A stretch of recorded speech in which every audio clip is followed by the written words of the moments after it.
First Samuel chapter 16. Samuel anoints David.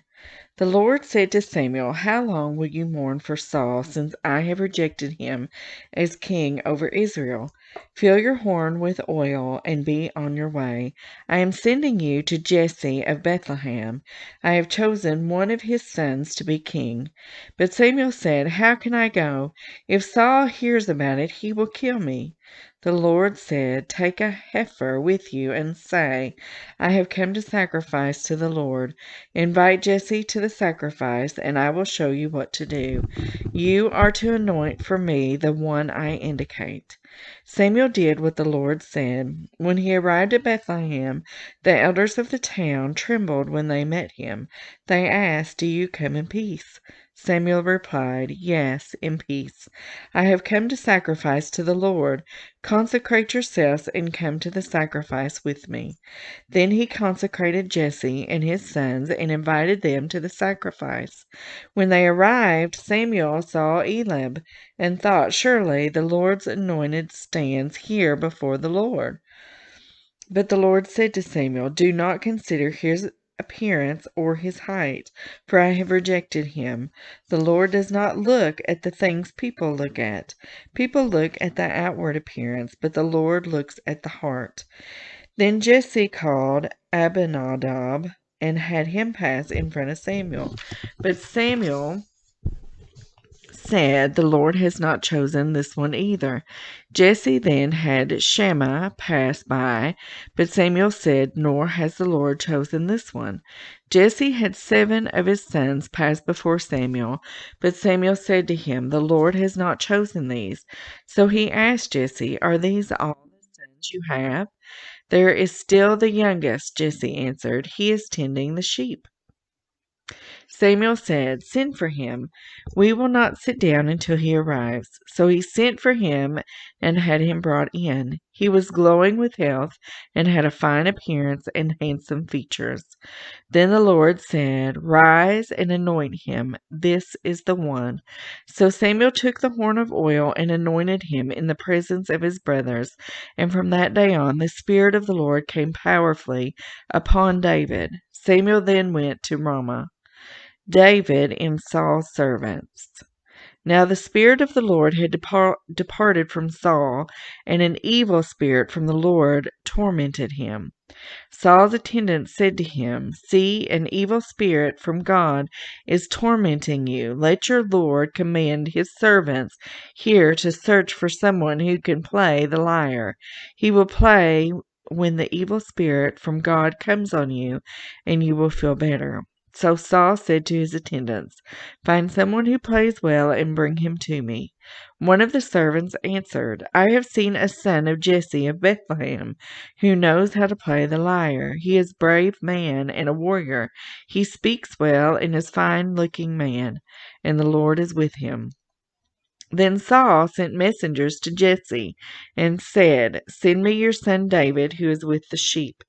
So Jesse took a donkey loaded with bread, a skin of wine, and a young goat, and sent them with his son David to Saul. David came to Saul and entered his service.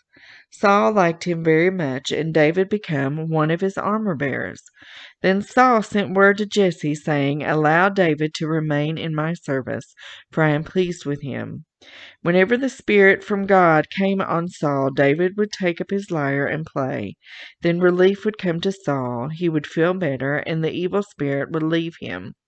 Chapter 17. David and Goliath. Now the Philistines gathered their forces for war and assembled at Socoh in Judah. They pitched camp at Ephes Dammim between Socoh and Azekah. Saul and the Israelites assembled and camped in the valley of Elah and drew up their battle line to meet the Philistines. The Philistines occupied one hill and the Israelites another, with the valley between them. A champion named Goliath, who was from Gath, came out of the Philistine camp. His height was 6 cubits and a span. He had a bronze helmet on his head and wore a coat of scale armor of bronze weighing 5,000 shekels. On his legs he wore bronze greaves, and a bronze javelin was slung on his back. His spear shaft was like a weaver's rod, and its iron point weighed 600 shekels. His shield bearer went ahead of him. Goliath stood and shouted to the ranks of Israel, "Why do you come out and line up for battle? Am I not a Philistine? And are you not the servants of Saul? Choose a man and have him come down to meet me. If he is able to fight and kill me, we will become your subjects. But if I overcome him and kill him, you will become our subjects and serve us." Then the Philistine said, "This day I defy the armies of Israel. Give me a man and let us fight each other." On hearing the Philistine's words, Saul and all the Israelites were dismayed and terrified. Now David was the son of an Ephraimite named Jesse, who was from Bethlehem in Judah. Jesse had 8 sons, and in Saul's time he was very old. Jesse's 3 oldest sons had followed Saul into the war. The firstborn was Eliab, the second Abinadab, the third Shammah. David was the youngest. The 3 oldest followed Saul, but David went back and forth from Saul to tend his father's sheep at Bethlehem. For 40 days the Philistine came forward every morning and evening and took his stand. Now Jesse said to his son David, "Take the ephah of roasted grain and these 10 loaves of bread for your brothers and hurry to their camp. Take along these 10 cheeses to the commander of their unit. See how your brothers are and bring back some assurance from them." They were with Saul and all the men of Israel in the valley of Elah, fighting against the Philistines. Early in the morning, David left the flock in the care of a shepherd, loaded up, and set out, as Jesse had directed. He reached the camp as the army was going out to its battle positions, shouting the war cry. Israel and the Philistines were drawing up their lines facing each other. David left his things with the keeper, drawing up their lines facing each other. David left his things with the keeper of supplies and ran to the battle lines and asked his brothers how they were. As he was talking with them, Goliath, the Philistine champion from Gath, stepped out from his lines and shouted his usual defiance, and David heard it. Whenever the Israelites saw the man, they all fled from him in great fear. Now the Israelites had been saying, "Do you see how this man keeps coming out? He comes out to defy Israel. The king will give great wealth to the man who kills him. He will also give him his daughter in marriage and will exempt his family from taxes in Israel." David asked the men standing near him, "What will be done for the man who kills the Philistine and removes this disgrace from Israel? Who is this uncircumcised Philistine that he should defy the armies of the living God?" They repeated to him what they had been saying and told him, "This is what will be done for the man who kills him." Then Eliab, David's oldest brother, heard him speaking with the men. He burned with anger at him and asked, "Why have you come down here? And with whom did you leave those few sheep in the wilderness? I know how conceited you are and how wicked your heart is. You came down only to watch the battle." "Now what have I done?" said David. "Can't I even speak?" He then turned away to someone else and brought up the same matter, and the men answered him as before.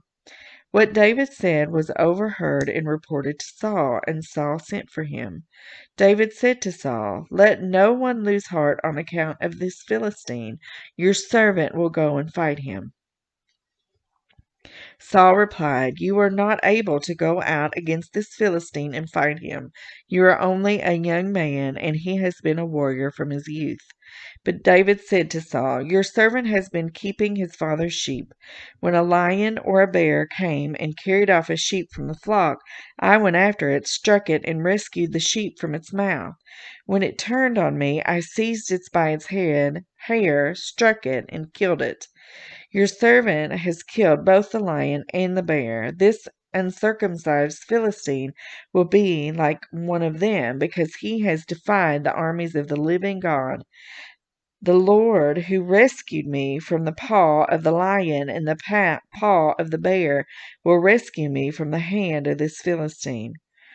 Saul said to David, "Go, and the Lord be with you." Then Saul dressed David in his own tunic. He put a coat of armor on him and a bronze helmet on his head. David fastened on his sword over the tunic and tried walking around because he was not used to them. "I cannot go in these," he said to Saul, "because I am not used to them." So he took them off. Then he took his staff in his hand, chose 5 smooth stones from the stream, put them in the pouch of his shepherd's bag, and, with his sling in his hand, approached the Philistine. Meanwhile, the Philistine, with his shield-bearer in front of him, kept coming closer to David. He looked David over and saw that he was little more than a boy, glowing with health and handsome, and he despised him. He said to David, "Am I a dog that you come at me with sticks?"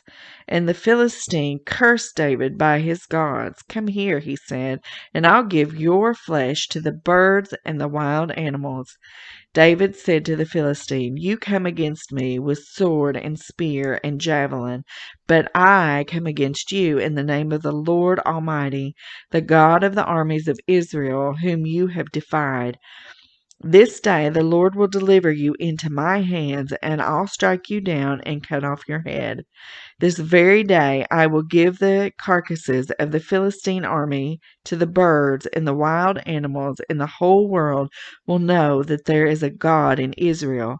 All those gathered here will know that it is not by sword or spear that the Lord saves, for the battle is the Lord's, and he will give all of you into our hands." As the Philistine moved closer to attack him, David ran quickly toward the battle line to meet him. Reaching into his bag and taking out a stone, he slung it and struck the Philistine on the forehead. The stone sank into his forehead, and he fell face down on the ground.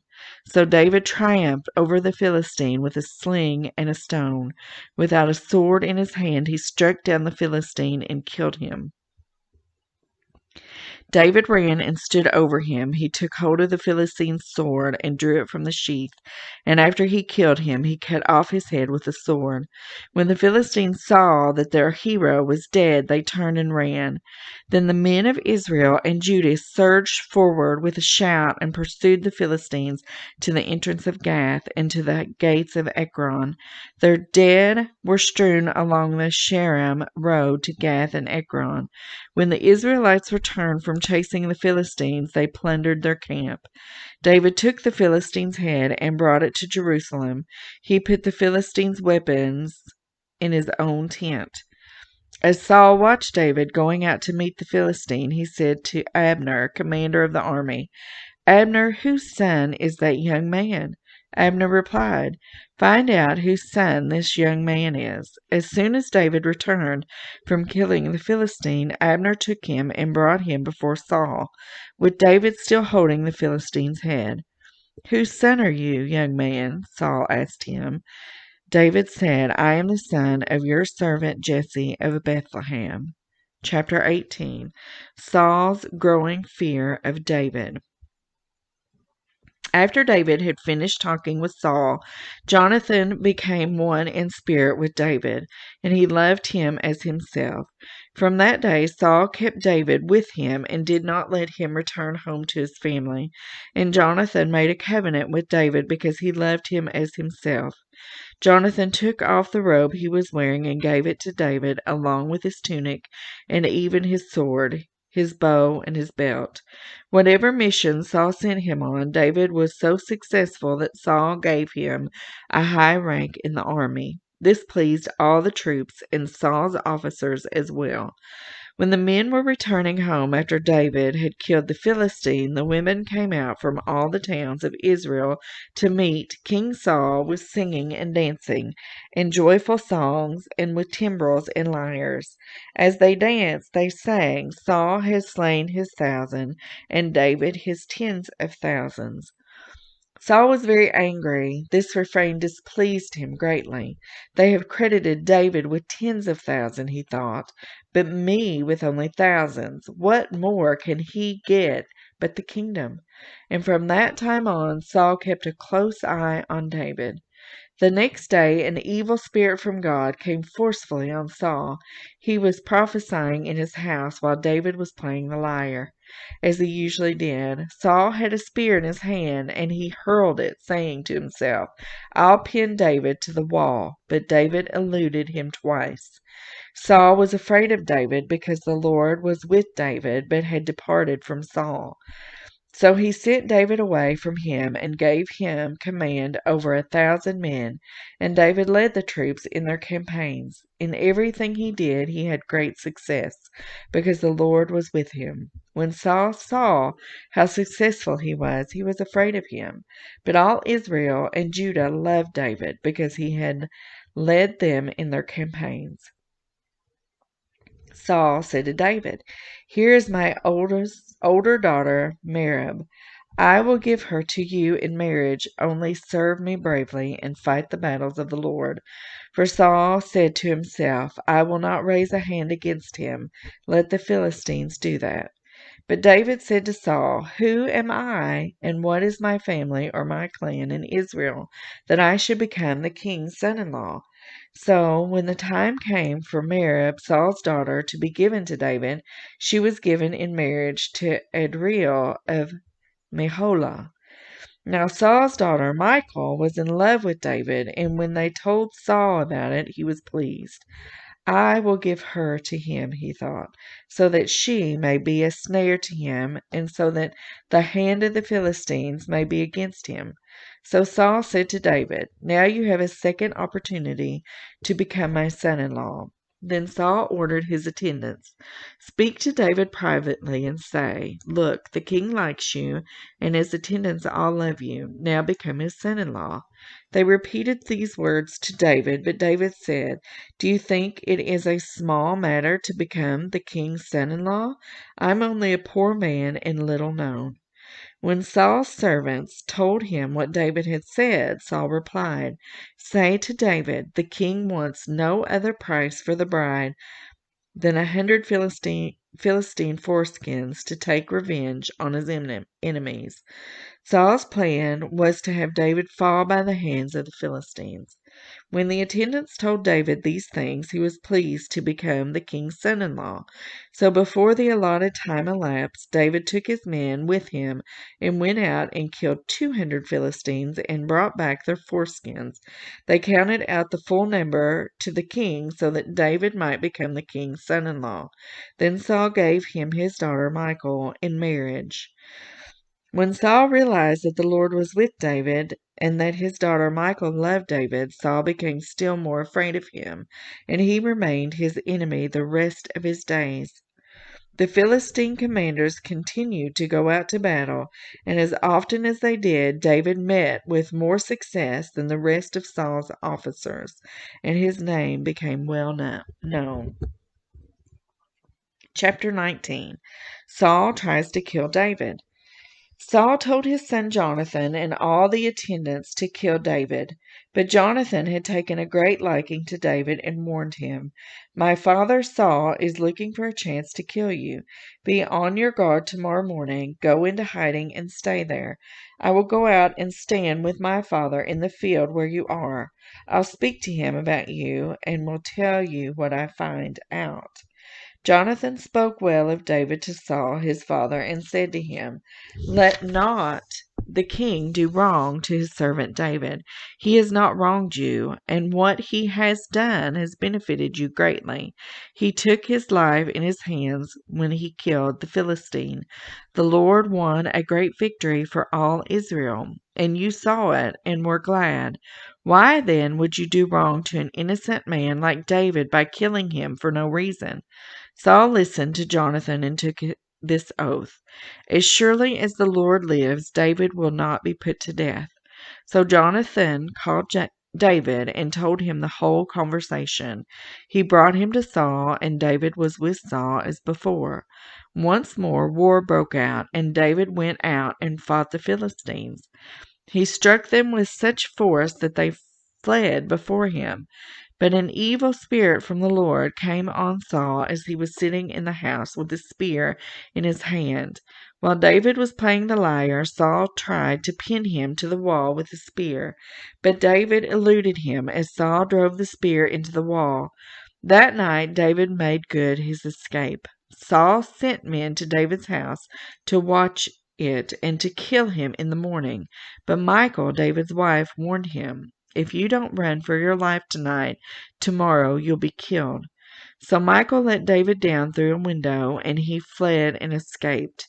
Then Michal took an idol and laid it on the bed, covering it with a garment and putting some goat's hair on the head. When Saul sent the men to capture David, Michal said, "He is ill." Then Saul sent the men back to see David and told them, "Bring him up to me in his bed so that I may kill him." But when the men entered, there was the idol in the bed, and the head was some goat's hair. Saul said to Michal, "Why did you deceive me like this and send my enemy away so that he escaped?" Michal told him, "He said to me, 'Let me get away. Why should I kill you?'" Then David had fled and made his escape. He went to Samuel at Ramah and told him all that Saul had done to him. Then he and Samuel went to Naioth and stayed there. Word came to Saul, "David is in Naioth at Ramah."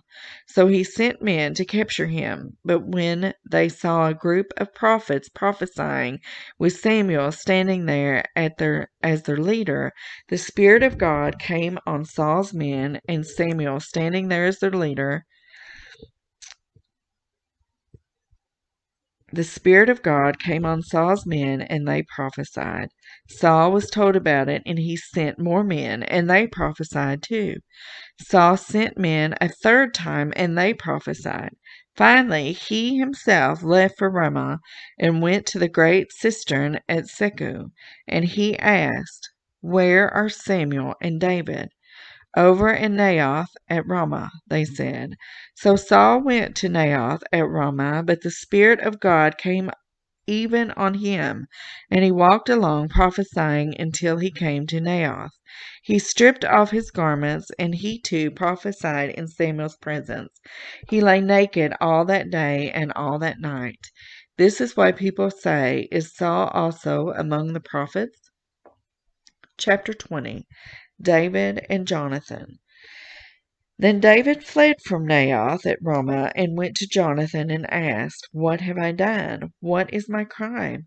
How have I wronged your father that he is trying to kill me?" "Never," Jonathan replied.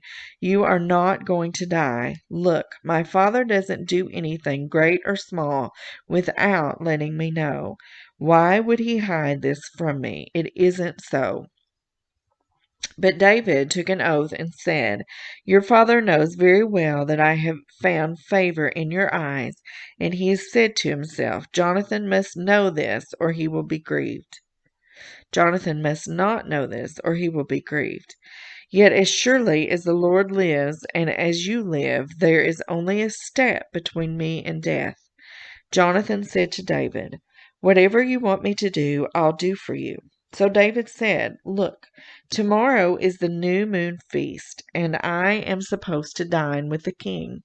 But let me go and hide in the field until the evening of the day after tomorrow.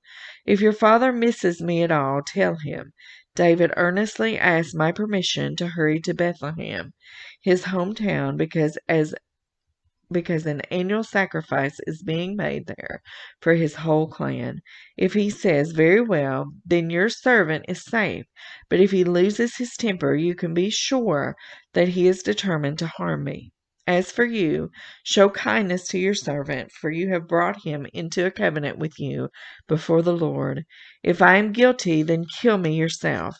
Why hand me over to your father?" "Never," Jonathan said. "If I had the least inkling that my father was determined to harm you, wouldn't I tell you?" David asked. "Who will tell me if your father answers you harshly?" "Come," Jonathan said, "let's go out into the field." So they went there together. Then Jonathan said to David, "I swear by the Lord, the God of Israel, that I will surely sound out my father by this time, day after tomorrow. If he is favorably disposed toward you, will I not send you word and let you know? But if my father intends to harm you, may the Lord deal with Jonathan, be it ever so severely, if I do not let you know and send you away in peace. May the Lord be with you as he has been with my father.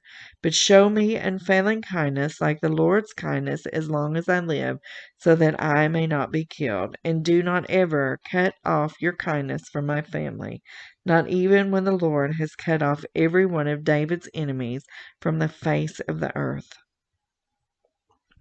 So Jonathan made a covenant with the house of David, saying, "May the Lord call David's enemies to account." And Jonathan had David reaffirm his oath out of love for him, because he loved him as he loved himself. Then Jonathan said to David, "Tomorrow is the new moon feast. You will be missed because your seat will be empty. The day after tomorrow, toward evening, go to the place where you hid when this trouble began, and wait by the stone Ezel. I will shoot 3 arrows to the side of it, as though I were shooting at a target. Then I will send a boy and say, 'Go find the arrows.' If I say to him, 'Look, the arrows are on this side of you, bring them here,' then come, because as surely as the Lord lives, you are safe, there is no danger. But if I say to the boy, 'Look, the arrows are beyond you,' you must go, because the Lord has sent you away. And about the matter you and I discussed, remember, the Lord is witness between you and me forever." So David hid in the field, and when the new moon feast came, the king sat down to eat.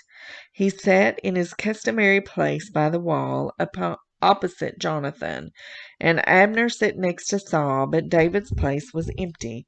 Saul said nothing that day, for he thought, "Something must have happened to David to make him ceremonially unclean. Surely he is unclean." But the next day, the second day of the month, David's place was empty again.